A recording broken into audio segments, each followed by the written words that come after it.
Halo adik-adik, selamat datang di channel The Chemist, your chemistry learning partner. Oke, di video kali ini kita akan membahas part keempat dari materi kimia yang selalu muncul di UTBK. Yuk langsung simak videonya ya adik-adik, semoga bermanfaat. Oke, materi kimia selanjutnya yang selalu muncul di UTBK adalah termokimia. Nah, untuk termokimia, tipe soalnya ada beberapa ya. Yang pertama itu hukum Hess, yang kedua kalorimeter, yang ketiga jika diketahui data entalpi pembentukan, yang keempat kalau diketahui data energi ikatan rata-rata. Nah, untuk video kali ini kita khusus membahas tentang hukum Hess dulu ya. Oke, di sini tipe yang pertama kalau diketahui diagram atau grafik ya. Oke, sebelum ke soal ini kita bahas dulu nih tentang hukum Hess ya. Nah, menurut hukum Hess ini, nilai delta H reaksi itu hanya bergantung pada keadaan awal dan keadaan akhir. Nah, jadi asalkan keadaan awal dan keadaan akhir suatu reaksi itu sama, mau jalannya reaksi berbeda, nilai delta H-nya juga akan sama ya. Jadi poinnya di situ ya, yang penting keadaan awal dan keadaan akhirnya itu sama. Oke, kita jelasin dulu tipe yang pertama ya tadi, kalau diketahuinya dalam bentuk grafik atau diagram.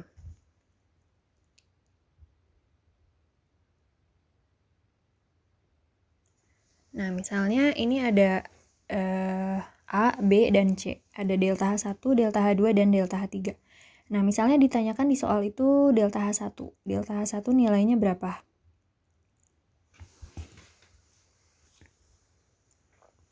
Nah, kalian fokus pada keadaan awal dan keadaan akhirnya ya. Nah, di sini keadaan awalnya adalah A ya, berarti keadaan akhirnya itu C. Nah, kita perhatikan ada jalan lain nggak yang keadaan awalnya itu di A dan keadaan akhirnya di C. Nah, ada ya. Ada, yaitu dari A itu kita ke B dulu, nanti dari B baru kita ke C. Nah, itu kan sama ya, keadaan awal dan akhirnya di A, akhirnya di C. Nah, karena panahnya itu searah, dari A ke B, terus dari B ke C itu semuanya searah, sesuai sama delta H yang diketahui, jadi nilainya juga akan sama dengan, nilai delta H1 itu akan sama dengan penjumlahan dari delta H2 ditambah delta H3. Oke, seperti itu ya. Karena keadaan awal dan akhirnya sama. Sekarang, misalnya pertanyaan soalnya bukan delta H1. Misalnya yang ditanyakan itu nilai delta H3. Nah, berarti keadaan awalnya di B, keadaan akhirnya di C ya. Nah, kita perhatikan jalan lain nih. Jalan lain yang keadaan awalnya di B, keadaan akhirnya di C. Nah, berarti jalan lainnya bisa ya dari B. Dari B itu kita ke A dulu, ke atas.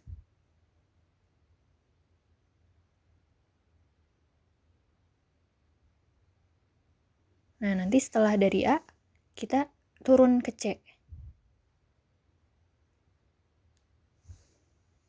Nah, dari B ke A, terus dari A ke C itu kan keadaan awalnya di B, keadaan akhirnya di C. Sama ya dengan nilai delta H3.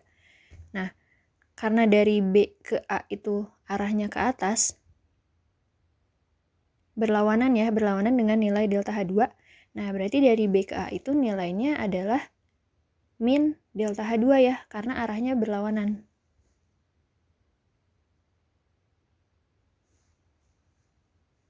Nah, terus dari A ke C-nya dia searah. Berarti kalau searah nilainya sama ya, positif delta H1. Jadi nilai delta H3 itu akan sama dengan nilainya itu min delta H2 ditambah delta H1. Oke, seperti itu ya. Kalau misalnya arahnya berlawanan itu tandanya tinggal kebalikannya ya. Oke, satu lagi nih, kalau yang ditanyakannya itu adalah nilai delta H2.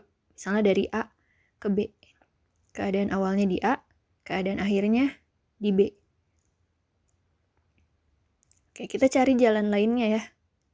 Jalan lain yang keadaan awalnya di A, keadaan akhirnya di B. Oke, berarti pertama dari A itu ke C dulu ya. Jalan lainnya itu dari A ke C. Searah berarti ya. Searah dengan delta H1. Nah, lalu dari C balik lagi ke B, ke atas. Berarti dia arahnya berlawanan dengan delta H3 ya. Tadi kalau berlawanan dengan delta H3, nanti nilainya jadi kebalikannya ya, jadi negatif delta H3 dari C ke B. Berarti nilainya tinggal kita jumlahin. Dari A ke B itu sama juga dengan delta H1 dikurangi delta H3.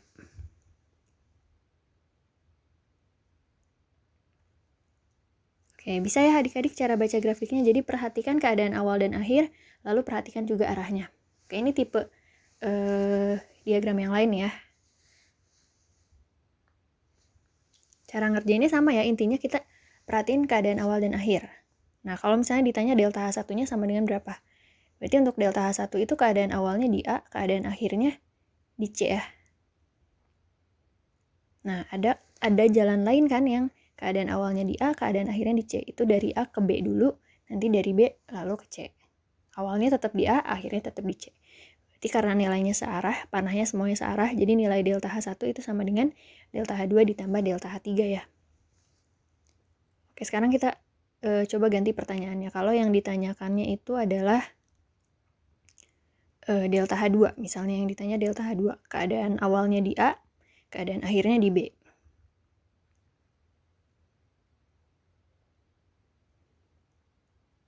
Berarti jalan lainnya itu dari A kita bisa ke C dulu ya, dari A ke C dulu, nanti dari C balik lagi ke B. Perhatikan arahnya, berarti dari A ke C-nya searah, tapi dari C ke B-nya dia arahnya jadi berlawanan ya. Tadi kalau arahnya berlawanan, nilainya jadi kebalikannya. Dari C ke B-nya jadi negatif delta H3. Berarti nilai delta H2 itu sama dengan delta H1 dikurangi delta H3. Oke, jadi seperti itu ya cara membaca diagram atau grafiknya. Oke, sekarang kita masuk ke pertanyaan soalnya ya. Oke, untuk soal ini yang ditanyakan adalah entalpi standar pembentukan ya. Nah, karena reaksinya belum diketahui, jadi kita artikan dulu nih, arti dari entalpi standar pembentukan. Berarti kalau pembentukan itu, senyawa yang dibentuknya itu ada di sebelah kanan ya. Dibentuk dari unsur-unsur penyusunnya. CO2 itu terbentuk dari unsurnya C dan O2. Nah, jadi ini yang ditanyakan ya, nilai delta H-nya berapa. Atau berarti nilai keadaan awalnya itu reaktan, C dan O2-nya itu sebagai keadaan awal, CO2-nya atau produknya itu sebagai keadaan akhir ya. Nah, kalau kita baca dari grafiknya berarti ini keadaan awalnya, ini keadaan akhirnya. Atau yang ditanya berarti nilai delta H1 ya. Nah, tadi cara bacanya nilai delta H1 nilainya akan sama dengan delta H2 ditambah delta H3. Ini panahnya semuanya searah ya. Jadi nilainya plus delta H1 sama dengan delta H2 ditambah delta H3. Oke, tinggal kita masukkan nilainya. Delta H2-nya itu negatif 222 ditambah negatif 566. Ini nilainya sama dengan negatif 788. Nah, tapi kita perhatikan lagi nih. Di grafik itu koefisien CO2-nya kan 2 ya. Berarti nilai 788 itu adalah untuk 2 mol CO2 yang dibentuk. Nah, sedangkan yang ditanya di soal itu adalah standar ya. Kalau standar itu artinya untuk 1 mol. Nah, berarti kalau untuk 2 molnya segini, nilai delta H untuk 1 molnya harus kita bagi 2 lagi ya. Berarti nilainya sama dengan negatif 788 dibagi 2. Atau sama dengan negatif 394. Jadi jawabannya itu yang C. Oke, sekarang kita masuk ke tipe soal lainnya ya. Masih tentang hukum Hess di termokimia. Nah, untuk tipe soal yang ini yang diketahui itu dalam bentuk reaksi. Jadi ada 3 reaksi dengan delta H-nya diketahui. Yang ditanyakan satu reaksi lain nilai delta H-nya berapa. Oke, intinya sama ya. Untuk hukum Hess tadi yang penting keadaan awal dan keadaan akhirnya sama. Oke, kita tulis dulu nih persamaan reaksi yang ditanya. Yang ditanyakan itu keadaan awalnya atau reaktannya C2H2 ditambah 5/2O2. Keadaan akhirnya itu H2O ditambah 2CO2. Jadi kita pengen di sebelah kirinya tuh ada ini, di sebelah kanannya itu ada ini ya, keadaan akhirnya. Nah, berarti gimana caranya nih dari 3 reaksi ini kalau dijumlahin bakal ngebentuk reaksi yang diminta. Oke, kita perhatiin dulu keadaan awalnya ya. Kita butuh C2H2 di sebelah kiri. Dari reaksi yang ada C2H2-nya itu adalah reaksi yang ketiga ya. Cuma di reaksi yang ketiga adanya di kanan, sedangkan kita butuhnya di kiri. Berarti reaksi ketiga itu harus kita balik ya. Nah, berarti setelah dibalik, yang sebelah kanan jadi ada di kiri. Berarti reaksinya jadi C2H2 menjadi 2C ditambah H2. Nah, nilai delta H-nya juga akan jadi kebalikannya ya. Yang tadinya positif jadi negatif. Nah, terus kita butuh O2. Nah, kalau O2 itu kan ada di dua reaksi ya. Jadi itu kita skip dulu aja, biasanya nanti dia ngikutin sendiri. Jadi kita ke kanan dulu ya, kita butuh H2O di kanan sebanyak 1. Nah, dari di reaksi kedua itu ada H2O di sebelah kanan. Dan udah sesuai ya, koefisiennya juga udah 1. Berarti reaksi kedua itu nggak perlu kita apa-apain lagi. Jadi reaksi kedua itu tetap. Kita tulis ulang ya. Berarti H2 ditambah setengah O2 menjadi H2O. Nilai delta H-nya juga nggak berubah ya. Min 283,8. Nah, terus kita butuh CO2 di kanan sebanyak 2. Nah, dari reaksi yang tadi, dari 3 reaksi itu yang diketahui, yang ada CO2-nya itu reaksi pertama. Cuma koefisiennya di reaksi pertama itu CO2-nya cuma 1 ya. Kita butuhnya koefisiennya 2. Nah, berarti reaksi yang pertama itu harus dikalikan 2 ya. Nah, berarti setelah dikali 2, persamaan reaksinya jadi 2C ditambah 2O2 menjadi 2CO2. Nah, nilai delta H-nya juga sama ya, ikut dikali 2 juga. Berarti jadi negatif 787. Nah, terakhir kita jumlahin. Kalau misalnya di kiri sama di kanan ada yang sama, itu kita coret ya. C-nya kita coret, H2-nya juga kita coret. Udah, berarti kita jumlahin, hasilnya jadi C2H2 ditambah setengah O2 tambah 2O2 itu 5/2 ya.